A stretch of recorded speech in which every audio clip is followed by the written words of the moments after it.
wish ko lang. Matapos ang mga challenge na ginawa ni Miguel para makalipo ng pandagdag na pondo, oras na para ihanda niya ang mga sorpresa para kay Fritz. Sinimulan na niya ang pagtatawag sa mga taong magiging daan upang makompleto ang mga regalo para sa kaibigan. Tatanong ko lang po kung available po ba yung naka-post niyo pong tricycle sa site? For how much po yun? Kasi inaano ko siya for 40 po, 40,000. 40? 40 kuya? Nako, makukuha ko ba siya ng ng 30? Ay, sir, sorry. Pasensya, hindi kasi talaga kaya. Medyo malaki po yung 10,000 na discount. Sige kuya, ito, 36. Ano po? 36,000. Gusto ko lang talaga makatulong kasi nasa wish ko lang ka kuya. Nasa wish ko lang din ako, may tinutulungan po akong kaibigan. Kaya, maya ka na. Sige na kuya. So, 36,000. Oh, tulong mo na rin yung 4,000, no? Teka po, sige sir, payag na po ako. Payag ka na? Opo. Okay, sige, maraming salamat. At matapos niyang makakontrata ng mabibilhan ng tricycle para kay Fritz, personal ding naghanap si Miguel ng lugar kung saan gaganapin ang party para sa anak ni Fritz. Hi, good afternoon, Miguel Tan Felix. Hello. Kasi nasa wish ko lang tayo, tapos yung friend ko, natulungan ko siya. So ngayon, birthday ng anak niya hingi lang sana ako ng pahintulot kung pwede bang tulungan ako na mag-grant yung wish ko na magkaroon ng surprise birthday party yung anak ng kaibigan ko. Okay Of course, kahit anything to help. Talaga? Thank you, maraming salamat ha. Okay, so meron tayong tricycle. Meron tayong venue para sa party ng anak ni Kuya Fritz, and meron tayong mag-aayos sila. So siguro surprisahan natin ngayon sila. Let's go! Habang sa Quezon City, abalang nag-iensayo sa isang dance studio si Fritz.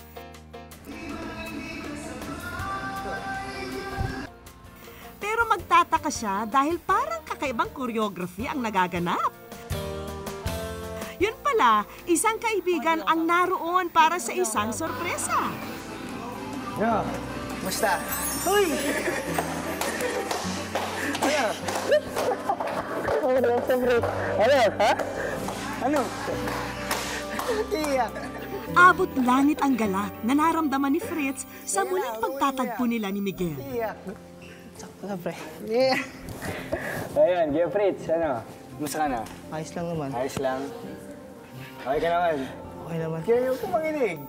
Sa puntong ito, sinamantala na rin ni Miguel ang pagkakataon upang pasalamatan si Fritz. Thank you kasi sa mga alaalang binigay mo sa akin, sa mga naituro mong sayaw, kasi kung di dahil sa inyo, siguro hindi ako nakakasayaw ng maayos ngayon si Jeremy, di ba? Maraming salamat.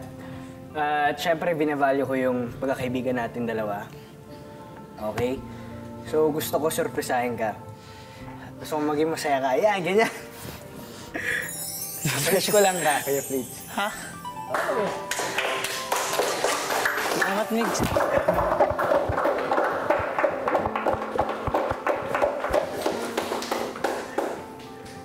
Parang ganun lang, tapos hindi ko alam na darating siya dito.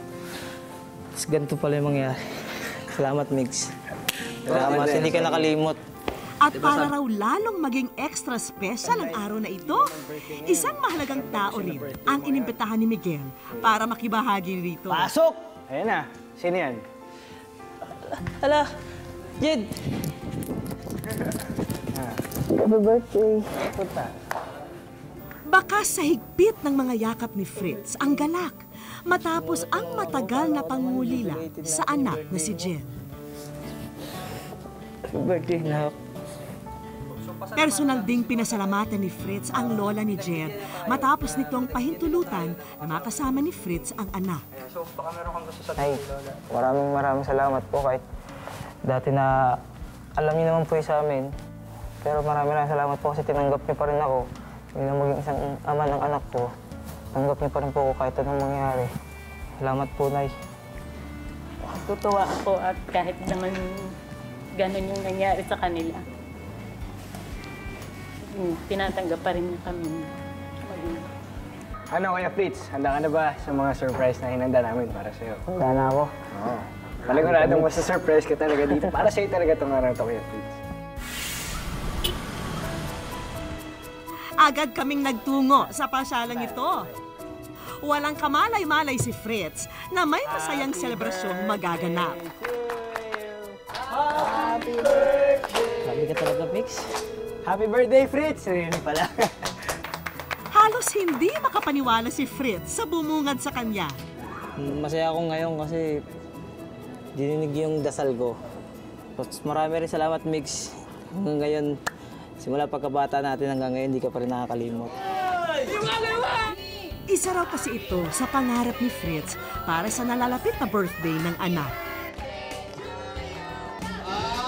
Kulang ang party kung wala raw sayawan, kaya sina Miguel at Fritz nag-dance showdown na.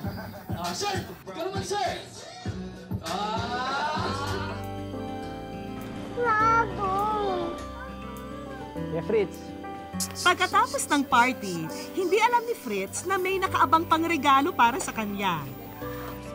kasi di ba sabi mo sa akin kanina, yung Sabado kang tatrabaho, Tuturo. nagtuturo ka ng sayo, di ba?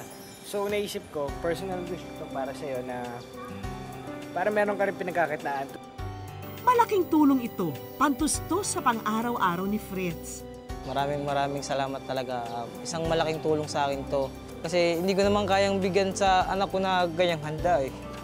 Yung may clown. Yung last year nga, talagang walang-wala ako. Nangutang na lang ako para panghanda niya. Pero ito, isang malaking pasasalamat ko sa'yo kasi Migs, hindi ko kayang gawin yung ganyang handaan.